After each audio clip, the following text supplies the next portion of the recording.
Hi hi అండి. పిఠాపురంలో వర్మ కొన్ని ఇష్యూస్ క్రియేట్ చేసినందుకు వర్మని సస్పెండ్ చేస్తున్నారు పార్టీ నుంచి.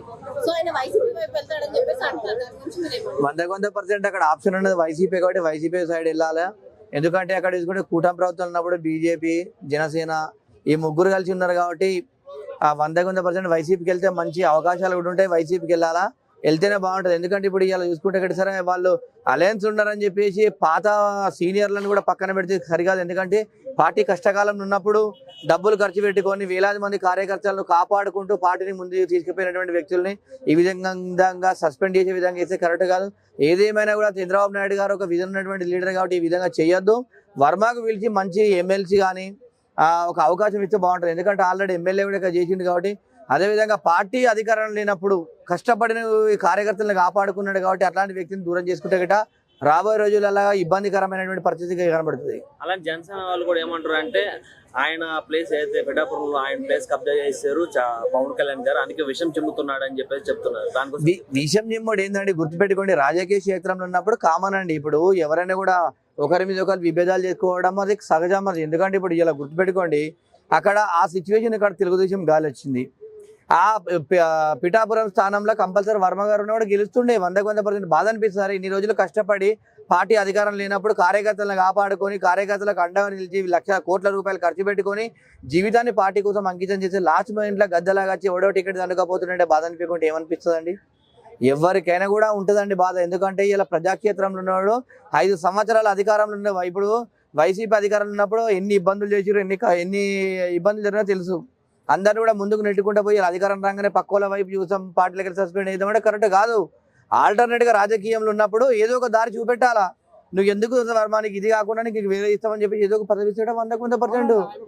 సర్జరీ హాస్పిటల్ పడుకున్నాడు.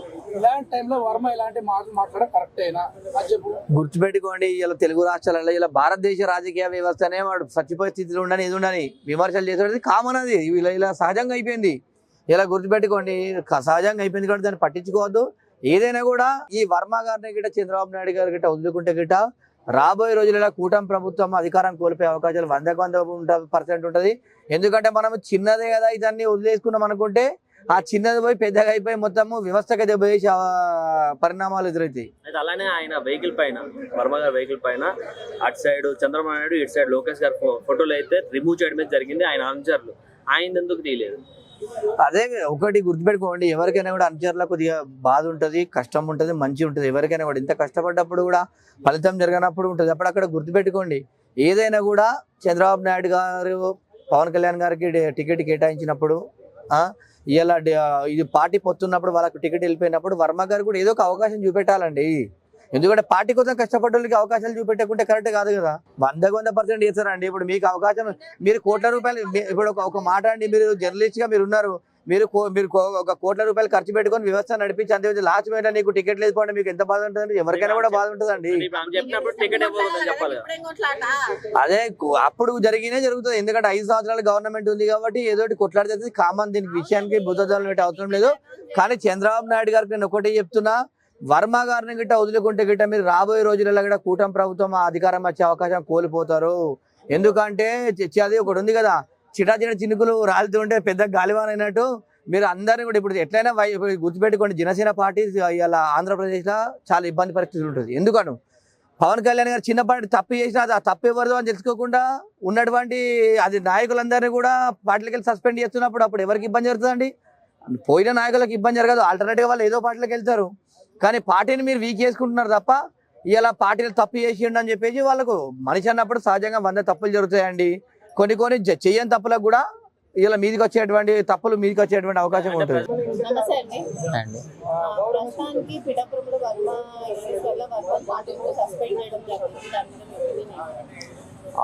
నిన్న ఏదైతే జరిగిందో అటువంటి వాటిపైన కొన్ని చాలా బాధాకరమైన విషయం అంటే ఇలాంటి ప్రతి టీడీపీ నాయకులు అయితేనేమి జనసేన కార్యకర్తలు అయితేనే ఇలా చేసుకోవడం కూడా. ఎందుకంటే ఇలా చేసుకుంటూ పోతుంటే రాష్ట్రంలో కొన్ని ఇంకా వేరే ఇట్లాంటి గొడవలు దారి చేయడానికి పెద్ద ఎత్తున ఉంటుంది. కాబట్టి సో ప్రధానంగా ఇటు పవన్ కళ్యాణ్ కార్యకర్తలు అయితేనేమి, చంద్రబాబు ఇటు తెలుగుదేశం పార్టీ నాయకులు అయితేనేమి ఇట్లా గొడవ దారి చేయకుండా ఉంటే బాగుండేది.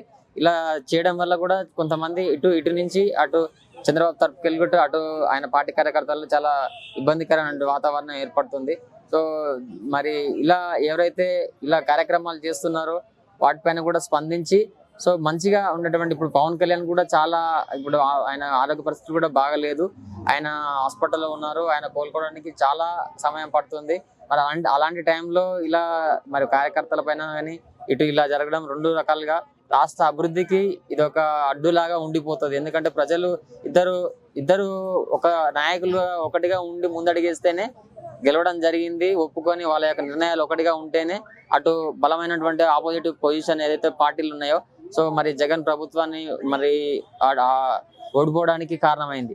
అంటే ఇప్పుడు వర్మ వైసీపీలోకి వెళ్తాడు అనే టాక్ వస్తుంది, దాని గురించి ఏమంటారు? అంటే మీరు అన్నట్టు అంటే రాజకీయాలు అంటేనే ఎవరు స్వస్థంగా ఎందులో ఏ పార్టీలో ఉంటారో ఎక్కడ ఉంటారు అనేది ఎవరికి తెలియదు, సడన్ గా నిర్ణయాలు తీసుకుంటారు.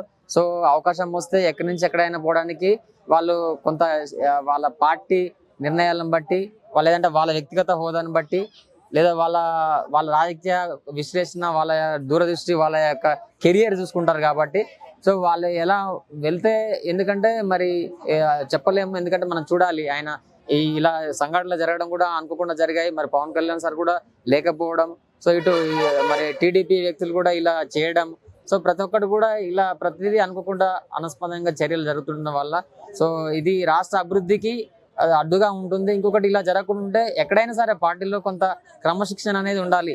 ఏ పార్టీ అయినప్పటికీ అటు తెలుగుదేశం పార్టీ అయినా ఇటు మరి జనసేన అయినా అటు అసలు కార్యక్రమాలు కొంత ప్రజలకు ఇబ్బంది జరుగుతుందనే ఆంధ్రప్రదేశ్ ప్రభుత్వంలో మనం చూసాం. గత అపోజిషన్ పార్టీలో ఉన్నప్పుడు జగన్ ప్రభుత్వంలో కూడా మళ్ళీ ఇలా అంటే ఈ పార్టీ ఆ పార్టీ అని కాకుండా ప్రజల సంక్షేమం ఇంపార్టెంట్. ఏ ముఖ్యమంత్రి అయినా, ఏ నాయకుడైనా, ఏ ఎమ్మెల్యే అయినా సో ప్రజల అభివృద్ధి, ప్రజల సంక్షేమం ప్రజలకు ఉపయోగపడాలి.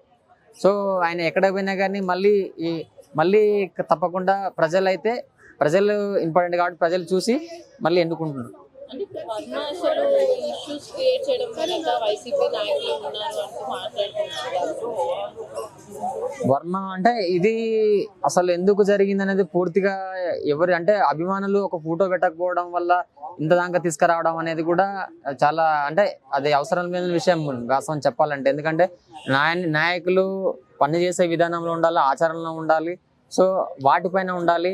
వారి పథకాలు ఉన్నాయి, సంక్షేమం ముందు తీసుకెళ్తున్నారు ప్రతి ఒక్కటి కూడా. సో ఫోటో పెట్టడం ద్వారా, ఫ్లెక్సీల ద్వారా ఇలా పెట్టేసి పెద్ద రాష్ట్రంలో పెద్ద ఎత్తున గొడవలు చేసి ఇలా మరి పార్టీ వైపు నుంచి తొలగే విధంగా కూడా ఉండడం కూడా నిజంగా ఇది ఒకటి చెప్పుకోదగినటువంటి విషయం. కూడా ఇలాంటి ఆలోచించి నిర్ణయాలు తీసుకుంటుంది అందుకే పార్టీ కూడా.